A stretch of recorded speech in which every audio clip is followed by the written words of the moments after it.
Contradictory statement. చరిత్రను తీసేయటం ఎవరి చేత కాదు.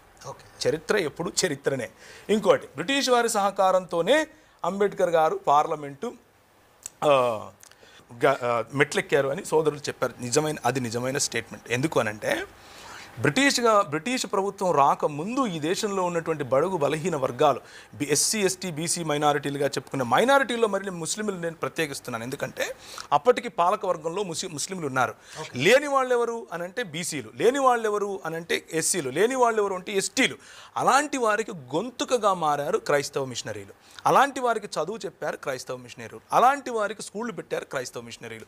అలాంటి వాళ్ళకు వైద్యం అన్నారు క్రైస్తవ మిషనరీలు. వీళ్ళేమన్నారు, పై వస్త్రం వేసుకుంటే స్థనాలకు వస్తామన్నారు. వీళ్ళేమన్నారు, మీరు చదివితే మేము మీ నాలుకలకు వస్తామన్నారు. బ్రెస్ట్ ట్యాక్స్ ఉండేదండి. వీళ్ళే రజాకారులను పెట్టి ఒకరు హింసిస్తే ఇంకొకరేమో పిలక పెట్టుకొని హింసించాడు. మొత్తానికి హింసించబడింది ఎవరు? మేమేగా. మాకు వాయిస్ అయినారు ఎవరు? బ్రిటిష్ వాళ్ళందరూ కాదు, వాళ్ళలో ఉన్నటువంటి క్రైస్తవ భావజాలం తెలిసినటువంటి వాళ్ళు. అలాంటి వాళ్ళు వెనుక నిలబడ్డారు కాబట్టే ఫూలే గారి భార్య సతీమణి గారికి వారు చదువు చెప్పారు. ఫూలే గారు నిలబడ్డానికి కారణం బ్రిటిష్ మిషనరీలు కాదా? అంబేద్కర్ గారి చదువు కోసము మిషనరీలు కాదా కారణం? ఆయన వెళితే ఇంగ్లాండ్లోనూ మరియు అమెరికాలోనూ ఆయన ఆదరించింది క్రైస్తవులు కాదా? ఆయన నిలబెట్టింది క్రైస్తవులు కాదా? సైమన్ గో బ్యాక్ అని వీళ్ళు అరిస్తే సైమన్ వస్తాను అని రాసింది ఎవరు? క్రైస్తవుడు కాదా? ఇవన్నీ కనిపించవా? ఇంకొక విషయం, నేను ఒక 2-3 విషయాలు అన్న ప్రస్తావించారు.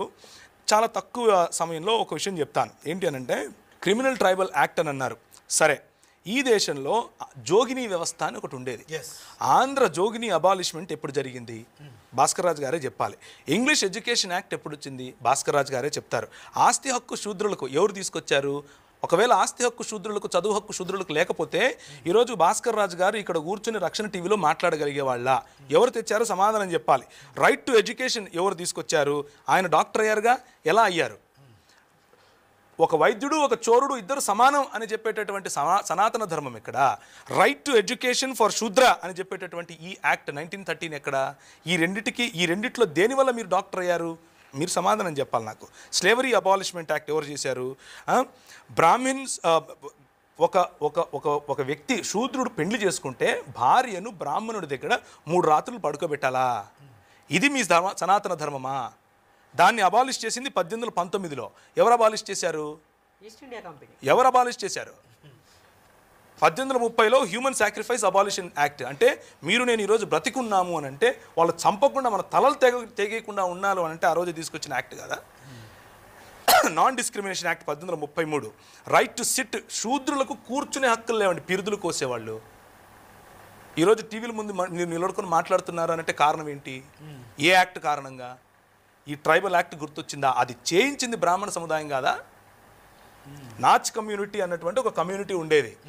మన బడుగు బలహీన వర్గాలకు, దళిత సహోదరులను వాళ్ళు అర్ధనగ్నంగా లేకపోతే పూర్తి నగ్నంగా దేవాలయాల ఎదుట డ్యాన్సులు చేయించేవారు. ఇంతవరకు మన రెడ్డి గారు చెప్పారు ఒక మాట, అంటే భజన చేసేటటువంటి కళాకారులు ఉన్నారు అని. వీళ్ళను కూడా ఎవరైతే నాచ్ కమ్యూనిటీగా పిలిచారో, దేవదాసి కమ్యూనిటీగా పిలిచారో, జోగిని కమ్యూనిటీగా పిలిచారో వీరిని ఉంపుడు గత్తెలుగా ఒక పక్క చూస్తూ, వీరు పెళ్లిళ్ళు చేసుకోకుండా పిల్లలు కనాలి అని చెబుతూ, కాదు వీళ్ళు కళాకారులు అని పేరు పెట్టి వారి కోసము దాన్ని ఏమంటారు, హైకోర్టులో పిటిషన్ వేస్తే కొట్లాడుతూ ఉంటే ఈ సనాతన ధర్మ సంరక్షకులు వచ్చి ఏమంటారంటే ఇది మా సంస్కృతి అంటారు. ఏదండి మీ సంస్కృతి? మా ఆడవాళ్ళను అర్ధనగ్నంగా చేసి నాట్యం చేయించడం మీ సంస్కృతా? అది కాపాడటం కోసం మీరు నిలబడతారా? దానికి వ్యతిరేకంగా పోరాడితే బ్రిటిష్ వాడు క్రైస్తవుడైపోయాడా? ఇది మనకున్నటువంటి గొప్ప జ్ఞానం. కాబట్టి టైటిల్ సరి చేసుకోవాలి అని మన సహోదరులు చెప్పారు, భాస్కర్ రాజు గారు. నేను కూడా ఒప్పుకుంటున్నాను ఈ విషయానికి. ఎందుకు అని అంటే టైటిల్ సరి చేసుకోకపోతే సనాతన ధర్మం చేసింది ఏమీ లేదు అని తెలిసిపోతుంది. అందుకు సరి చేసుకోవాలంటున్నారు. ఇది నా వ్యక్తిగత అభిప్రాయం, దయచేసి మీరు వేరే రకంగా అర్థం చేసుకోకండి. అలాగే డెవలప్మెంట్తో మతానికి ముడిపెట్టకూడదు అని కూడా అన్నారు. ఎందుకు అని అంటే డెవలప్మెంట్ చేసింది ఏమీ లేదు కాబట్టి. ఎందుకంటే 25% జీడిపి వేరేవాడు కొల్లగొట్టుకుంటూ పోతూ ఉంటే కొల్లగొట్టి ఇచ్చింది మీరు కాబట్టి. 25% వేరేవాడు కొల్లగొట్టుకొని పోతున్నాడు అని అంటే దళితుల దగ్గర కొల్లగొట్టిపోయాడని అబద్ధం చెప్తున్నారు. ఎందుకు?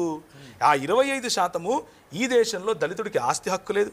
దళితుడు ఇంట్లో దాన్ని ఏమంటారు, కొబ్బరికాయల చెట్టు ఉందనుకోండి ఉదాహరణకు, చూస్తాడు ఎవడు ఆసామి, అరే బాగుందిరా కోసుకొచ్చి అంటే నోరు మూసుకొని తీసుకుని ఇవ్వాలి. అది అప్పటి ధర్మశాస్త్రం. మా ఇంట్లో అరటిగలలు పండితే నీవి, మా ఇంట్లో కూతురు పుడితే నీకు, మా ఇంట్లో వంకాయలు పండితే నీకు. మా దగ్గర నుంచి బ్రిటిష్ వాడు ఎక్కడ కొల్లగొట్టాడు? ఎలా కొల్లగొడతాడు? అసలు వాడు మా ఇంటికే రాడు, మీ దగ్గర ఆగిపోయాడు కదా. ఊళ్ళో కొల్లగొట్టించి ఇచ్చింది మీరు. వాళ్ళ మీద పేరు పెడితే ఎట్లా? వాళ్ళు దోపుడుగాళ్లే, నేను ఒప్పుకుంటున్నాను. బ్రిటిష్ వాళ్ళు 100% దోచుకుపోయారు, కానీ దోచిచ్చింది మీరు. 25% 2% తీసుకొచ్చి ఇచ్చింది మీరు. మీ ఆస్తులు కాపాడుకోవడం కోసం, మీ అధికార దాహాన్ని కాపాడుకోవడం కోసం వాళ్లకు తొత్తులుగా మారింది మీరు. బ్రిటిష్ వాళ్ళ తొత్తులుగా మీరు పనిచేసింది మీరు. కాబట్టి డెవలప్మెంట్ లేదు. కాబట్టే డెవలప్మెంట్ అనేది మతానికి ముడిపెట్టకూడదు అని భాస్కర్ రాజు గారు చెప్పారేమో అన్నది నా అభిప్రాయం. మరి పెట్రోల్ ఇచ్చి ఎప్పుడు ఎక్కడ ఎలా దహిస్తారో చెప్తే నేను కూడా వస్తాను. ఓకే, భాస్కర్ రాజు గారు మీరు స్పందించిన తర్వాత సార్కి ఇస్తాను. సో ఒకటి, ప్రవీణ్ పగడా గారు బ్రిటిష్ వాళ్ళు దుర్మార్గులు